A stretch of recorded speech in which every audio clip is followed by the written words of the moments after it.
Ernst Chladni documented the frequency patterns created in sand as it conforms to the sound frequencies emitted from vibrating metallic plates. He developed a formula that connected the specific frequencies with their manifest patterns and published the results in his 1787 treatise.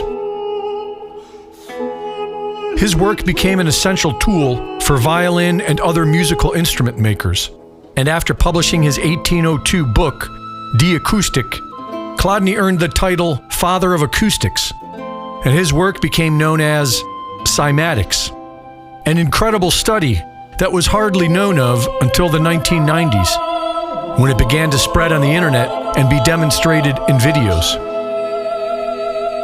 A century before Chladni, in 1680, Robert Hooke applied sand to a solid metal plate and ran a violin bow across the edge to create a vibration.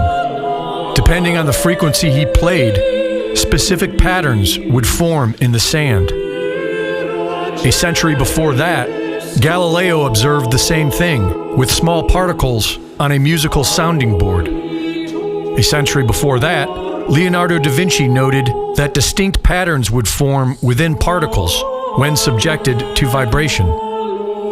And before da Vinci, the Rosslyn Chapel was founded in 1446, a mysterious work of art with a very storied past. One of the oldest stories is that the chapel's master mason was commissioned to carve a pillar, but felt the need to travel Europe on holiday for inspiration. While away, his apprentice had a vision and carved the column on his own.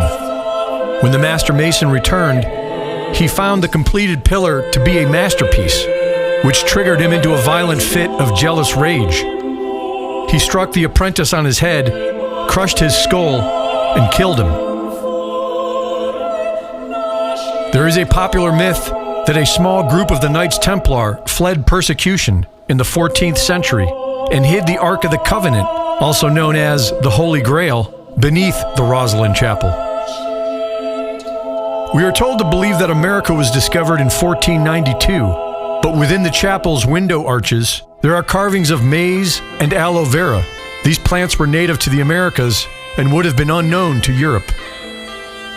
Within the Lady Choir section of the Rosslyn Chapel, there are 215 carved cubes and rectangles protruding on stems from 14 arches. Carved into each cube are 13 geometric patterns repeated in a sequence, and beneath the cubes are 13 angels playing musical instruments. Thomas and Stuart Mitchell found that the 13 carved cube patterns closely resembled the cymatic patterns of frequency cataloged in Chladni's figures of 1787, and began research to transcribe what they believed might be a musical composition encoded in stone using cymatic patterns. The stave angel is holding a musical staff and pointing to the note B with his right hand, and the notes A and C with his left. This was taken to indicate that the music was in the key of C major, and so each of the cube patterns was then matched to its causal frequency using a square metal plate tuned to C. Using these tones to form a melody, the men then composed and staged its performance inside the chapel in 2007. The chapel was designed by Sir Gilbert Hay under the direction of William Sinclair, both central figures in the esoteric myths of Scottish Freemasonry. The chapel's layout, the architecture, and carved imagery reflects what we see in Scottish Freemasonry rituals, which is based off of King Solomon's Temple in Jerusalem. Many Masonic researchers believe the chapel was designed to act as an encoded physical library of the mystery schools. The cubes demonstrate that the science of cymatics was understood long before official discoveries in the 18th century. Knowledge of the geometry of sound can also be traced back to ancient China, India, and Egypt, and is said to be the foundation of reality itself. Greg Reese reporting.